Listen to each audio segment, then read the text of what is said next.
ikibazo cya mbere pasiteri hari umuntu yabajije ngo ese n'uwuhe murage nkatwe abanyafurika dufite kuri Bibiliya ko tuzi ko abazungu bayikoresheje kugira ngo badukolonize kandi ko yari Isirayeli yabaye y'abantu bose gute?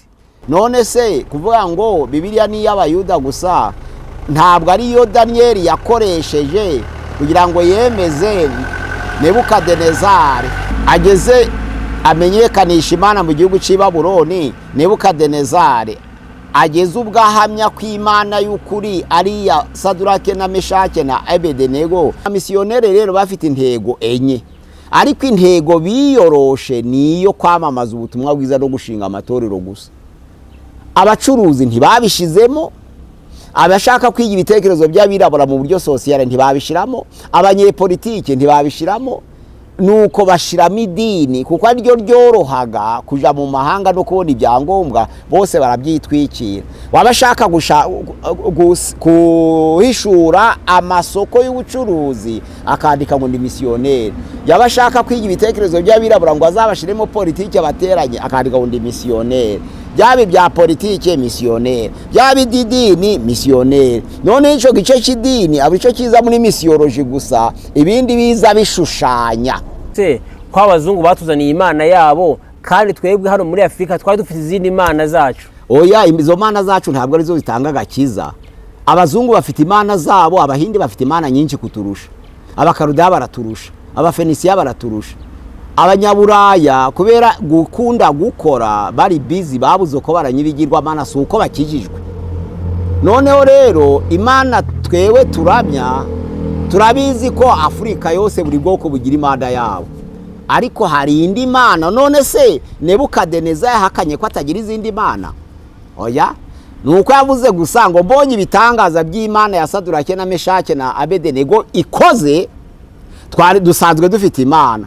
Ariko abantu bose bemere bubahiriya ya Sadurake na Meshake na Abedenego, izindi ni za kadogo. Se icya 10 ni itegeko kugitanga mu mafaranga gusa, mu gihe ntagihaye pastori se sinagifashisha abakene, imfubyi n'abapfakazi ntakinyujije kuri pastori. None icya 10 ni cyane si cy'abapfakazi n'imfubyi. Usomye kutegeka kwa 2:14 umurongo wa 28 kugera 29 havuga ko icya 10 n'ubundi bagabana umutambyi, umupfakazi, imfubyi, umunyamahanga usengera aho ngaho baragabana nyine.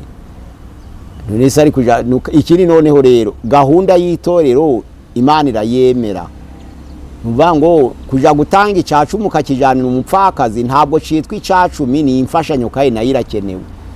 Jana ku rusengero itorero ribagenere, niritabagenera babaye abajura ariko wowe wakiranutse. Ariko kuvuga ngo mpaye pastor amafaranga ngo menya atarahaha imfubyi ntibikureba, iyo ni gahunda y'ubuyobozi bw'itorero. Nibayobora nabi rero bazaburana imbere y'intebe y'Imanza. Wewe tanga icya 10 ku rusengero, umupfakazi n'umugirira impuhwe nawe umuhe, pastor niyo umupfakazi ku cya 10 azabibazwa.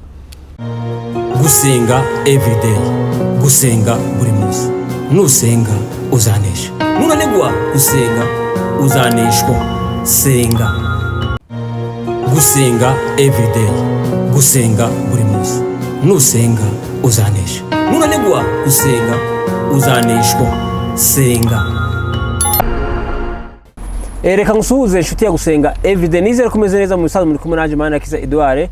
Abari mu Rwanda turabasubira ngo Imana ibaho umugisha, abari mu Burundi turabasuhuje tubabwira ngo Imana ibaho umugisha, abari muri Afrika mumva ikirundi n'ikinyarwanda n'ikinyamurenge turabasuhuje tubabwira ngo muri inshuti za Gusenga everyday shalom shalom. Abari muri Amerika shalom, no muri Canada shalom shalom, turabakunda mu inshuti zacu. Abari mu Burayi Imana ibaho umugisha mu inshuti za Gusenga everyday. Abari muri Australia turabakunda mu inshuti zacu za Gusenga everyday. Imana ibahe umugisha wo kumara kuri kamera ya Gusenga everyday. Turi kumwe na Dr. Pastor Mazibire gwa Dr. Shalom shalom. Amakuru meza. Watangira usenga Imana. Mana turagushimiye, turi imbere yawe, ijambo ryawe ritubere umutsima utera imbaraga mu buzima bwacu. Reka ryamamare mu mahanga yose nk'uko inshingano ikomeye ya Yesu Kristo yavuze ngo mugende mubwirize ubutumwa bwiza mu mahanga yose muhindura abantu bose kuba bigishwa banje.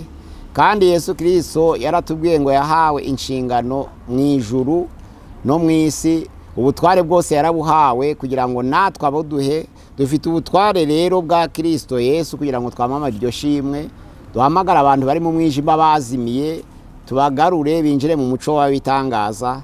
Mana ubane natwe tuyobore mu kiganiro tugiye gusubiza ibibazo byabashijwe, ni mu izina rya Yesu, amena. Urakoze Pastor, tugiye kubaza, hari ibibazo byinshi abantu bagiye babaza, turagenda dusoma ibyo dufite hano n'ibyo dufite mu comment, turagenda tubisoma ugende ubasha kubisubiza. Ikibazo cya mbere Pastor, hari umuntu yabajije ngo ese n'ubuhe murage nkatwe abanyafrika dufite kuri Bibiliya ko tuzi ko abazungu bayikoresheje kugira ngo badukolonize kandi ko yari Isirayeli yabaye y'abantu bose gute?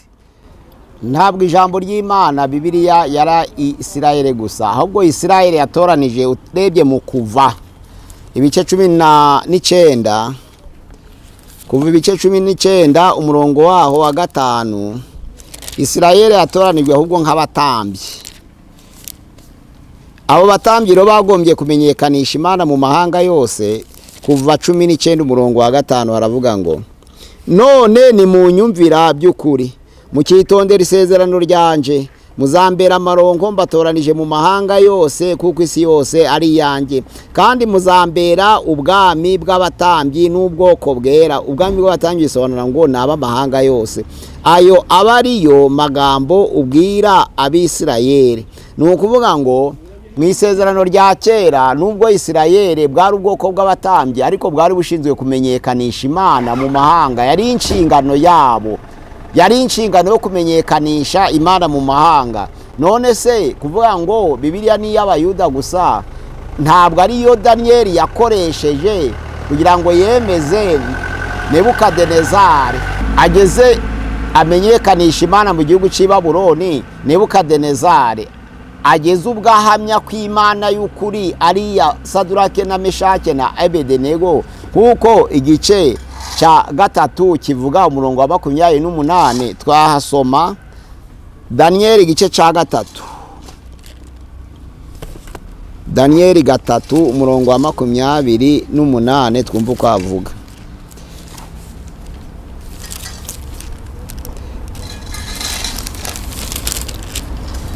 Aravuga ati, Nebukadinezari aravuga ati, Imana ya Sadurake na Meshake na Abedenego ishimwe, niyo yohereje marayika wayo akiza abagaragu bayo bayiringiye, kuko bigurukije ijambo ry'umwami bagahara amagara yabo, kugira ngo batagira indi mana yose bakorera cyangwa basenga itari Imana yabo.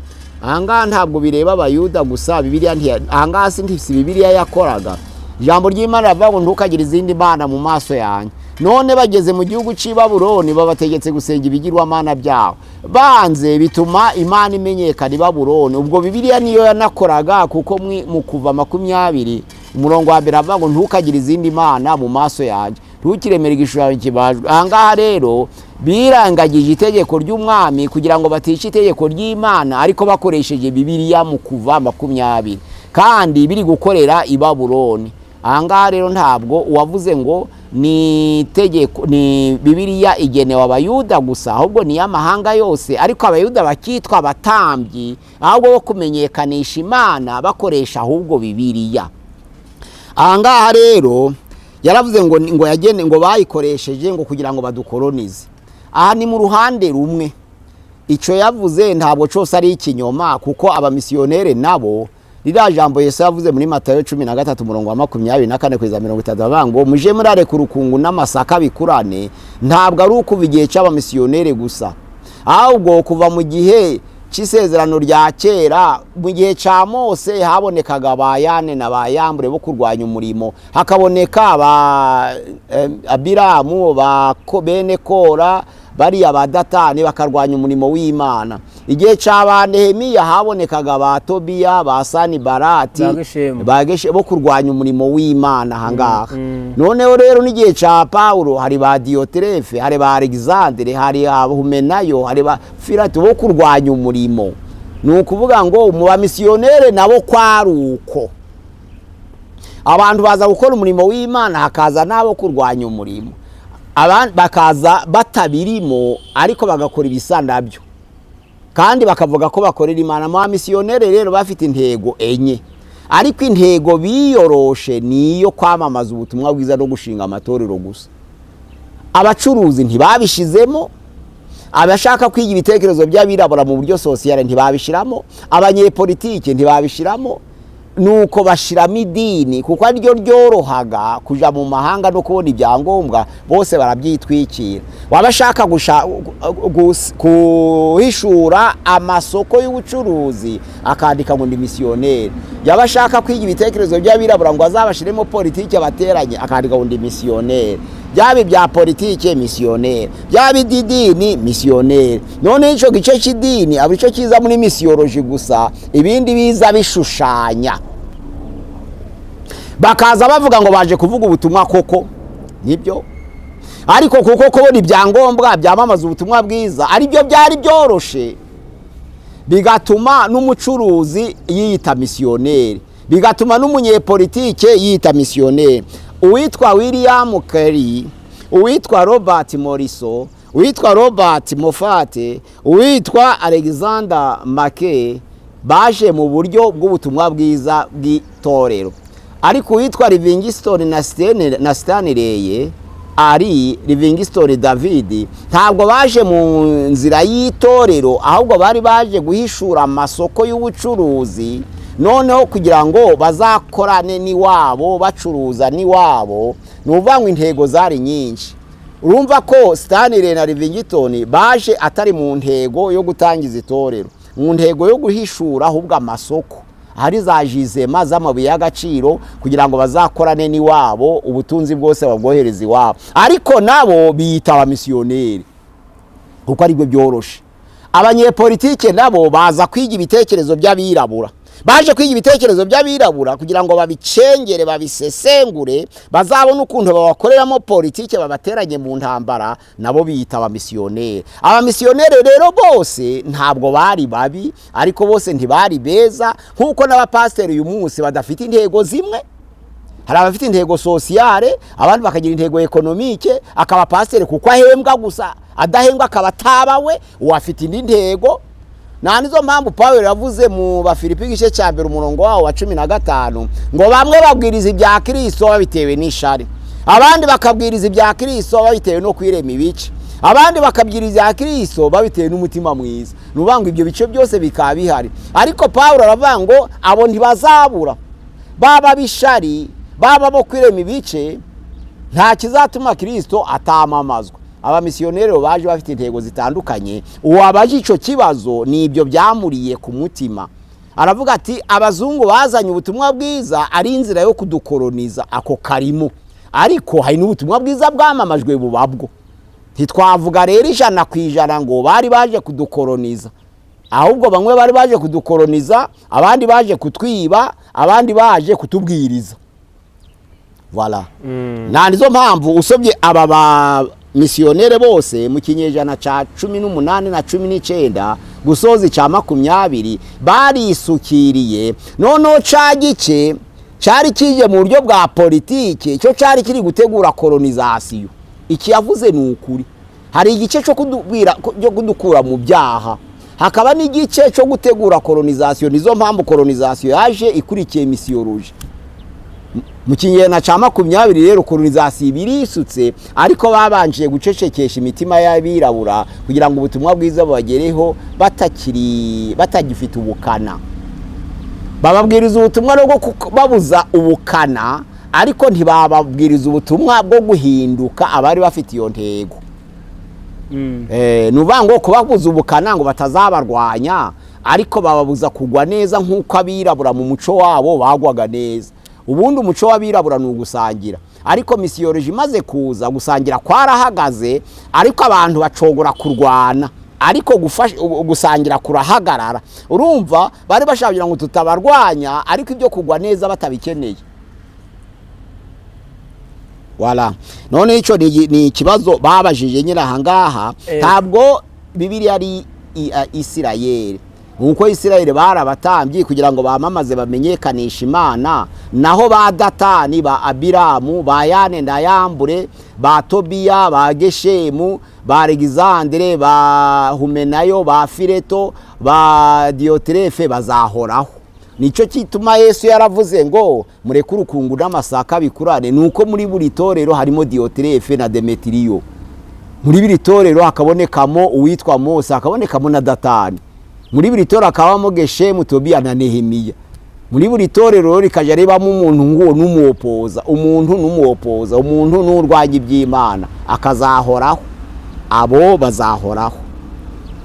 Ikindi muri kibazo yaranabajije ngo ese ko abazungu batuzaniye imana yabo kandi twebwe hano muri Afrika twari dufite izindi imana zacu. Oya, izo mana zacu ntabwo arizo zitanga gakiza. Abazungu bafite imana zabo, abahindi bafite imana nyinshi kuturusha, abakaruda baraturusha, abafenisiya baraturusha, abanyaburaya kubera gukunda gukora bari busy babuze ko baranyibigirwa mana suko bakijijwe. Noneho rero imana twewe turamya turabizi ko Afrika yose buri bwoko bugira imana yabo, ariko hari indi mana. None se Nebukadineza yahakanye ko atagira izindi mana? Oya, nuko yavuze gusa ngo mbonye ibitangaza by'Imana ya Sadurake na Meshake na Abedenego ikoze, twari dusanzwe dufite imana. Ariko abantu bose bemere bubahiriya ya Sadurake na Meshake na Abedenego, izindi ni za kadogo, ntabwo ari uko zivuye hoya. Hari za Maridoki, urumva, hari Babuloni, hari Baridoki, hari Izuba, Ashaki, hari Aku, hari Bere, hari Nego. Zari imana nyinshi zitagira umubare, ariko ntabwo Nebukadineza yavuze ngo azikuyeho, ahubwo yaravuze ngo imana ya Basadura kiraziruta. None abantu bose baje baragira imana zabo, ariko bubahe iya Sadurake na Meshake kuko niyo mana ikomeye ikora ibitangaza, izindi zose ni za kadogo. Natwe kera bararaguzaga, uko baraguzaga wumvaga amagambo avuga ukabona ko hari indi mana isigaye. Iyo yagamaze gutambika igitambo, umwana urwaye akaba bavuye mu ntoki arapfuye, numvaga amagambo data avuze. Yaraterekeraga agaterekera umwana akarusha akaremba. Muri 63 yaterekeraga ndi kureba ndakana gato, ariko narabirawe n'ibyo yavugaga nze kubise kubona inzi ku memoriza. Ariko kuvangwa akira inzoga, akira igitambo, akira inzoga, ico kimasabaga bagiteze bakacerekeza ku ngoro yubatse inyuma y'inzu. None bambara ku kibaga bagafata inyamba bakazikira ku mishito, cya gicuma cy'inzoga data yabagafasha akakijana mu ngoro. Yajaga aratonyangiriza amakoresheje umuheha ngo akira inzoga, akira inzoga, ariko cyo kitari kuvuga nkumva cyo nto kivuze. Akira inzoga, akira inzoga, agashira mu n'utunyama. Noneho abana bagaca inyuma y'inzu bakinyuze haraguru bagadushira bakaturya, nge sinaryaga inyama.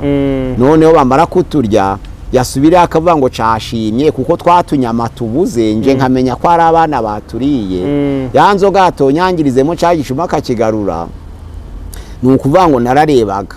Ariko yabaga avuyeyo wa mwana bari guterekerera ngo adapfa kabarapfuye, numvaga avuze ngo hasigaye aho Imana. Nukuvuga ngo arabizi Imana yimenyekanisha mu byaremwe, nta uyobewe kwihari. Kuko iyo umuntu atunze araraguza kugira ngo abone protection, ariko akabazi ko ari Imana yindi yabimuhaye. Narabyumvaga kuko iyo avuga ngo ahasigaye naho Imana birananiranye, iyo Mana yatavugisha atageraho, ariko akaba yemera.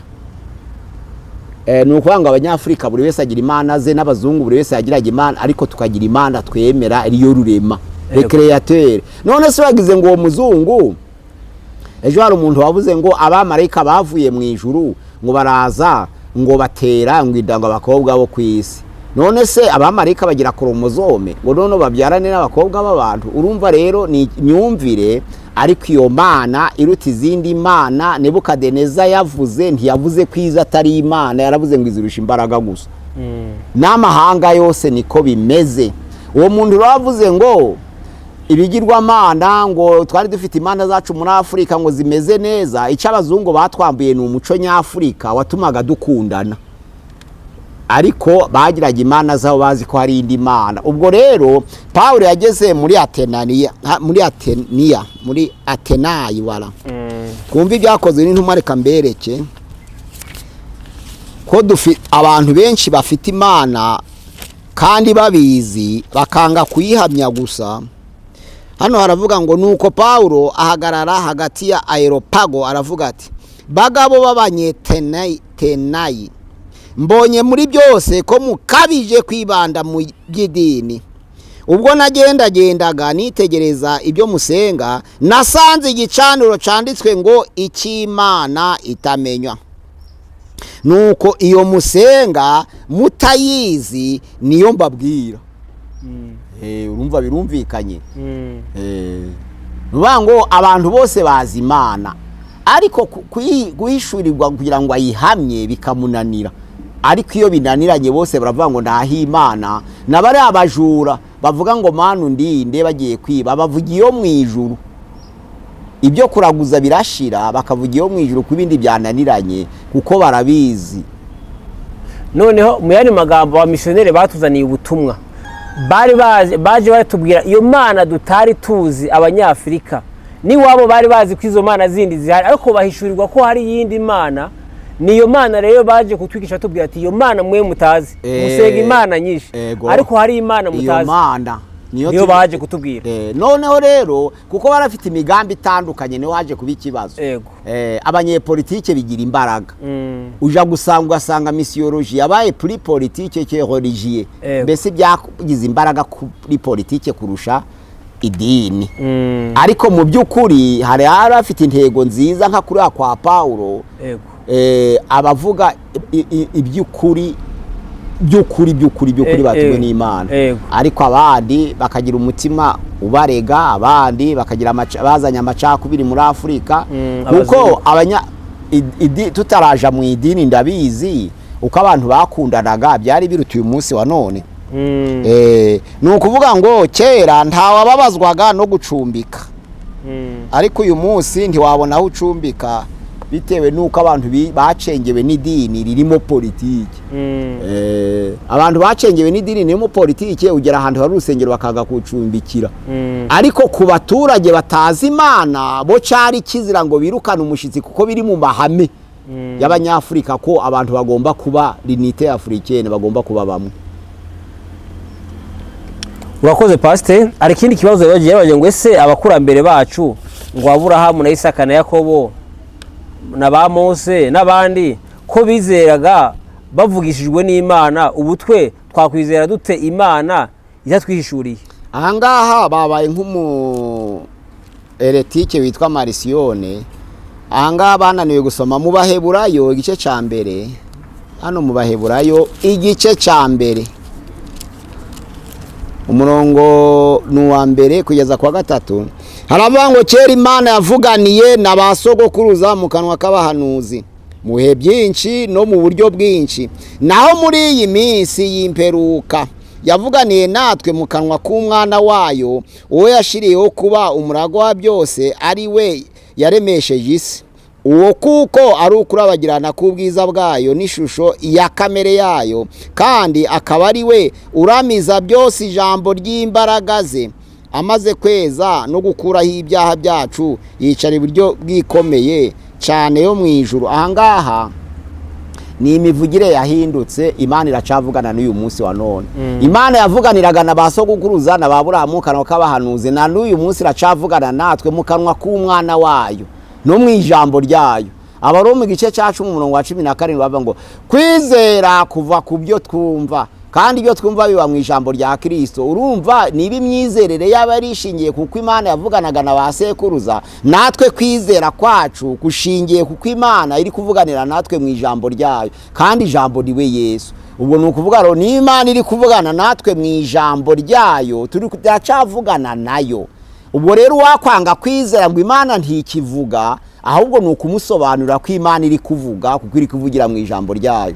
Kandi Yesu yabwiye abayuda bari bamaze kumwizera muri Yohana 8 umurongo waho wa 31 na 32 abwira abayuda bari bamaze kumwizera, arababwira ngo nimuguma mu ijambo ryanje muzamenya ukuri, kandi ukuri niko kuzaba batura. Ntabwo rero waba ufite ijambo ry'Imana ngo uvuge ngo ntuvugana n'Imana. Ikindi na n'uyu munsi nzira zitumanaho ziracakora. Wishe kubonekerwa kuracariho, kurota kuracariho, kwerekwa kuracariho, ikimenyetso n'igitangaza biracyakora, none ubuhanuzi buracyakora nk'inzira yitumanaho atari ubuhanuzi nk'umuhamagaro, atari ubuhanuzi nk'impano, ahubwo ubuhanuzi nk'inzira y'itumanaho. Ni ukuvuga ngo abantu benshi iyo ari ubuhanuzi nk'inzira y'itumanaho, Imana ivugana n'abantu muri iyo nzira, baba abakristo baba abapagani. Umukristo akora iyo ari igihe cy'umuhamagaro n'igihe cy'impano, ariko iyo ari inzira y'itumanaho n'umupagani arakora, ariko ntiyitwa umuhanuzi, akitwa bamenya. Ahangaha rero muri Yesaya ibice 30 umurongo waho wa 10 havuga umuhanuzi w'umupagani nk'abamenya, na Samuel ya mbere ibice 9 umurongo wa 9 umuhanuzi ari umupagani bakamwita bamenya. Nuvuga ngo uhura n'umupagani mu nzira akakubwira ibizakubaho, ariko kubera utazi ko uzi ko adasenga ukavuga ngo iki ni ikisazi.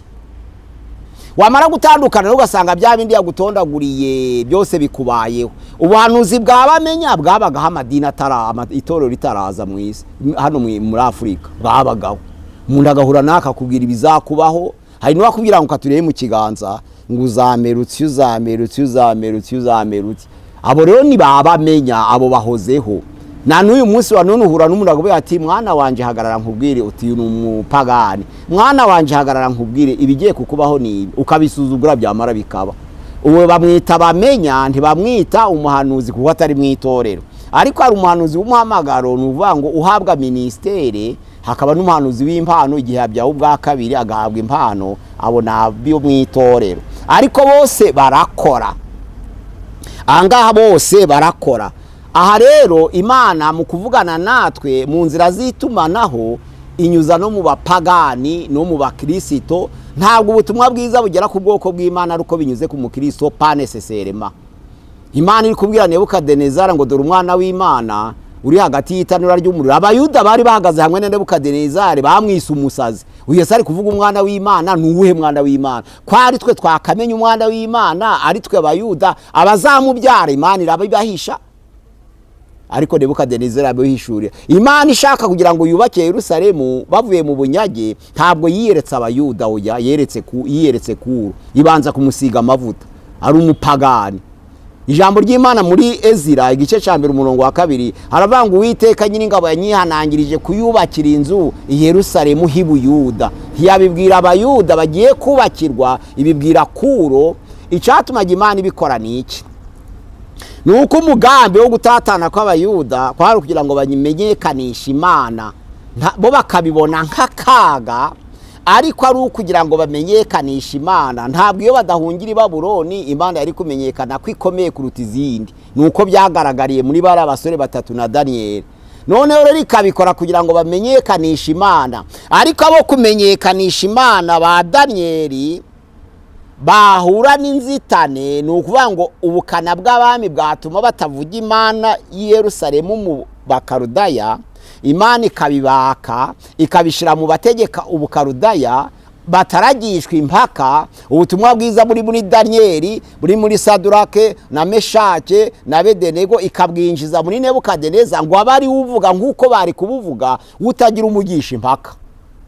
Reka ibyo Abayuda bari kuvuga mbishire muri Kuro, ubishoboye uravuga rikijana.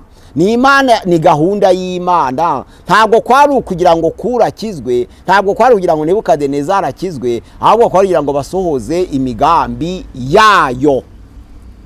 Ahangaha rero nizo mpamvu ubwoko bwa Isirayeli ni abatambyi, ariko Bibiliya ni ya bose. Ikindi tuvugana n'Imana, haba kubonekerwa, haba kurota, haba kwerekwa, haba ikimenyetso n'igitangaza, haba ubuhanuzi, haba amandiko adasobanuze n'ihishurirwa. Izo nzira z'itumanaho uko ari 7 zikora mu bakristo no mu bapagani.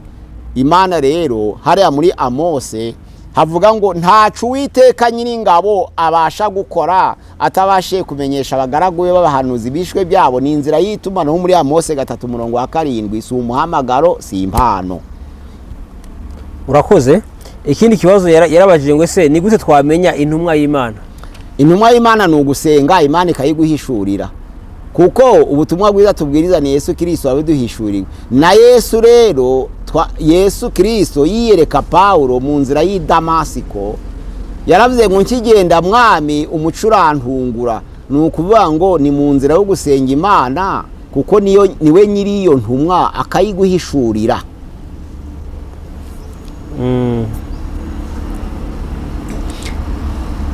usomye rero kugaragara ko Bibiliya atari iy'aba Yuda gusa, urabona nka Barahabu, urabona nka Barusi, bari abanyamahanga ariko baza kubamo genealogy y'isekuruza ca Yesu. Muri iyo genealogy babonekamo, bigaragara ko ntabwo Bibiliya yari iyo abayuda gusa, ahubwo ni si yose. Murakoze, Imana iduha umugisha. Hari ikindi kibazo, hari ibindi bibazo bihari bikeyi tugiye babajije, tugiye kugira. Hari ubundi yabajije ikibazo, hari umuntu yanditse arabaza ngo uzadusobanurire gusenga ubudasiba birashoboka? Gusenga ubudasiba birashoboka, kuko ukoresha bwa buryo usenze ubudasiba. Nuko abantu bazi ko hari ubwoko bw'amasengesho bumwe, ariko ubwoko bw'amasengesho ni bune. Wasenga ubudasiba bigashoboka, kuko hari amasengesho yemewe iyo ari prière de méditation y'ibyiyumviro, ugahinga usenga, uri muri bisi usenga, ucuruza usenga, bayita prière de méditation. Iyo utasenga uri guhinga ni prière de circonstance y'ibihe. Nuvanga amasengesho y'ingwiririzi ntiwahinga usenga. Amasengesho kanonike cyangwa y'umwimerere ntiwasenga uhinga. Amasengesho y'ibyiyumviro niyo yonyine wasenga uhinga, ariko no mu ndimi wasenga uri muri bisi nta kibazo. Hari amasengesho washobora gusenga uri muri bisi, uri guhinga, uri gucuruza. Hari n'amasengesho wasenga ukabanza kuburetse. Rero gusenga ubudasiba ntaho dusenga ari uko dukoresheje prière de circonstance. Yari meditation wakora byose unasenga, ntuve mu masengesho unakora. Na masengesho y'ibyiyumviro birashoboka, niba ariko yabajije mubwire ngo birashoboka ku masengesho y'ibyiyumviro. Urakoze. Hari undi muntu yabajije ngo none se icya 10 ni itegeko kugitanga mu mafaranga gusa, mu gihe ntagihaye pastor se sinagifashisha abakene, imfubyi n'abapfakazi ntakinyujije kuri pastor? None icya 10 ni cyane, si cy'abapfakazi n'imfubyi. Usomye ku Tegeka kwa 2:14 umurongo wa 28 kugera 29 havuga ko icya 10 n'ubundi bagabana: umutambyi, umupfakazi, imfubyi, umunyamahanga usengera aho ngaho, baragabana nyine. Nese ari kuja ikindi. Noneho rero gahunda y'itorero Imana irayemera, nuvuga ngo kuja gutanga icya 10 ukakijana umupfakazi ntabwo citwa icya 10, ni imfashanyo kandi nayo irakenewe. Jana ku rusengero, itorero ribagenere. Niritabagenera babaye abajura, ariko wowe wakiranutse. Ariko kuvuga ngo mpaye pastor amafaranga ngo menya atarahaha imfubyi ntibikureba. Iyo ni gahunda y'ubuyobozi bw'itorero. Nibayobora nabi rero bazaburana imbere y'intebe y'imanza. Wewe tanga icya 10 ku rusengero, umupfakazi n'umugirira impuhwe nawe umuhe. Pastor niyo umupfakazi ku cya 10 azabibazwa. Hari ikibazo se?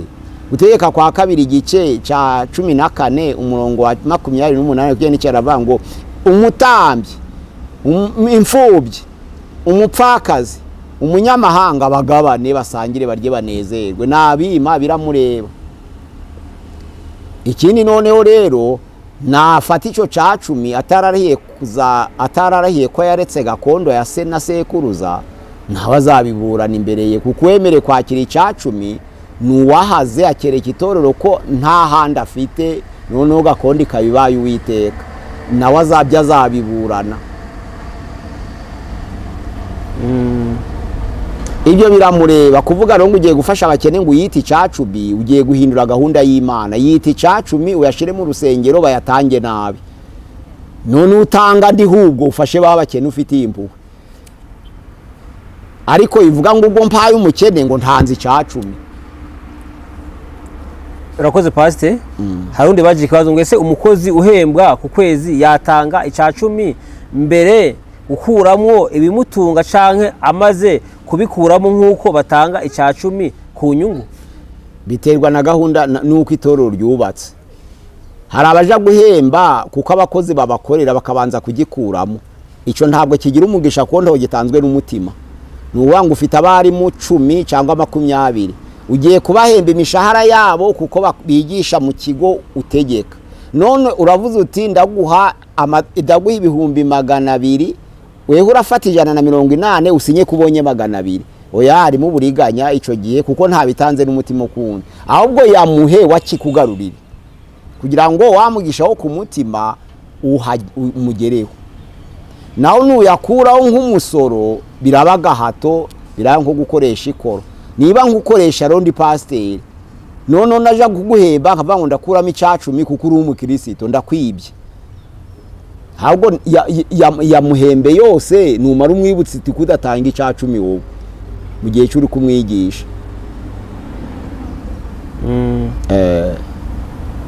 wakoze pastor reka tugushimire tugubwire ngo Imana iguhe umugisha sinzi ko hari icyo wakongeraho ni mpazi birego kuri channel ya gusenga everyday 078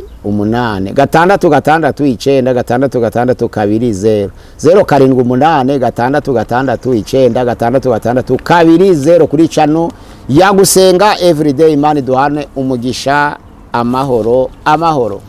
urakoze pastor reka tugushimire tugubwire ngo Imana iguhe umugisha dushimire umuntu yabanye natwe muri gatubwira ngo nawe Imana iguhe umugisha ushobora kuba ufite nawe ibibazo ushobora kubaza watwandikira kuri WhatsApp pastor bahaye kugira ngo tuzabigusubize mu kiganiro. Imana iguhe umugisha. Shalom.